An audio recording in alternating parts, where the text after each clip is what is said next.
Donald Trump has lavished praise on the Chinese President, Xi Jinping, and blamed his own predecessors for the huge trade deficit between the world's two largest economies, during his official welcome to Beijing amid an explosion of military splendor and staged adulation.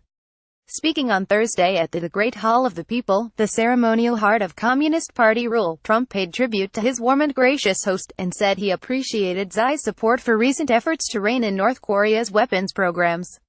During his presidential campaign, Trump repeatedly criticized China, accusing it of raping the U.S. economy and being the country's enemy.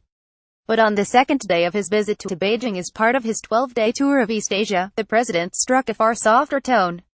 Trade between China and the United States has not been, over the last many years, a very fair one for us, Trump told an audience of business leaders and journalists, describing the relationship as shockingly unbalanced and costing the U.S. $300 billion, £229 billion a year.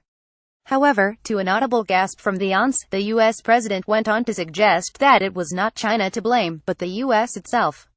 Right now, unfortunately, it is a very one-sided and unfair relationship. But I don't blame China. After all, who can blame a country for taking advantage of another country for the benefit of its own citizens? I give China great credit. But in actuality, I do blame past U.S. administrations for allowing this out-of-control trade deficit to take place and to grow. We have to fix this because it just doesn't work, it is just not sustainable. The U.S. Secretary of State, Rex Tillerson, later tried to clarify Trump's comments. Well, as I was sitting there listening to that, there was a little bit of tongue-in-cheek in that characterization. But there was also a lot of truth to it, he told reporters. In his 8-minute address, Trump also urged Xi to act faster and more effectively to extinguish North Korea's nuclear menace. Timeline: the U.S. president must grapple with the thorny issues of North Korea's nuclear ambitions as well as trade wars in Asia on one of the trickiest diplomatic tours in decades.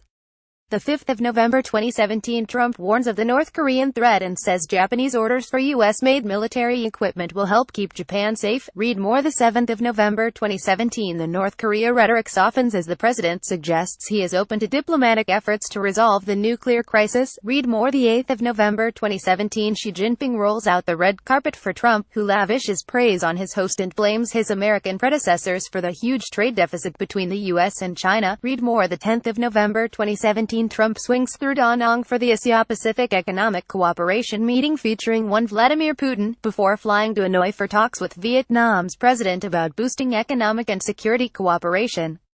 The 12th of November 2017, U.S.-Filipino relations have plummeted under President Rodrigo Duterte, who shares some populist and mercurial characteristics with his guest. The war on drugs and Islamic terror could join North Korea on the agenda. Thank you for your feedback. I know one thing about your president: if he works on it hard, it will happen, the U.S. president added, to laughter. There is no doubt about it. Xi and Trump unveiled more than $250 billion in economic deals, a move one Chinese official hailed as truly a miracle, but which skeptics believe were likely to have materialized even without the presidential visit. Earlier, Xi greeted Trump on a red carpet at the eastern steps of the Mayor Great Hall, observed by members of China's top leadership and a military guard of honor. Department of State at U.S. and FLOTUS joined President Xi and Madam Peng of China at the Great Hall of People to kick off today's bilateral meetings. Pod in Asia picked out Twitter.com Fate News 7XHK November 9, 2017. The leaders of the world's two largest economies at a military parade, and we're greeted by flag-waving school children from both China and the U.S. China has painted Trump's reception as an unusually enthusiastic tribute to a respected foreign friend. On Thursday night, Trump was honored with a state banquet at which guests were served grouper fillets in chili oil, coconut-flavored chicken soup and wines from the Great Wall Winery in China's Hebei province. Huanglisha at Huanglisha tonight's state banquet menu. Photo by Xiaomi founder Lei Jun picked out Twitter.com 5QCSWFSPVM November 9, 2017. As we often say in China, what a joy it is to have friends come from afar, Xi said in his toast celebrating the friendship between China and the United States and its boundless potential for growth. Trump replied in the words of a Chinese proverb, "We must carry forward the cause and forge ahead into the future. Your ancient values bring past and future together into the present. So beautiful." Trump to Ely Ratner, a senior fellow for China Studies at the Council on Foreign Relations, described the U.S. president's comments on trade as by far Trump's biggest mistake so far on Asia trip. Shameful, terrible message to American workers and the region. Should be red meat for Democrats, he wrote on Twitter. Ratner said Trump's VIP treatment was a Chinese attempt to flatter and impress the volatile U.S. leader. It's clearly an effort to try to get him to back off on some of the more punitive actions that the administration is considering on North Korea and trade and investment. Xi's attempts to massage Trump's ego appear to have worked. Speaking at the Great Hall, Trump thanked Xi for his absolutely terrific welcome to China and said he harbored incredibly warm feelings towards a man now seen as China's most powerful leader since Mao Zedong.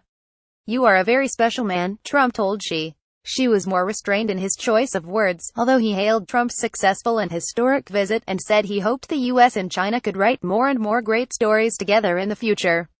The Chinese president did not directly respond to Trump's call for faster action on North Korea, but told reporters Beijing was committed to solving the crisis through dialogue and negotiation.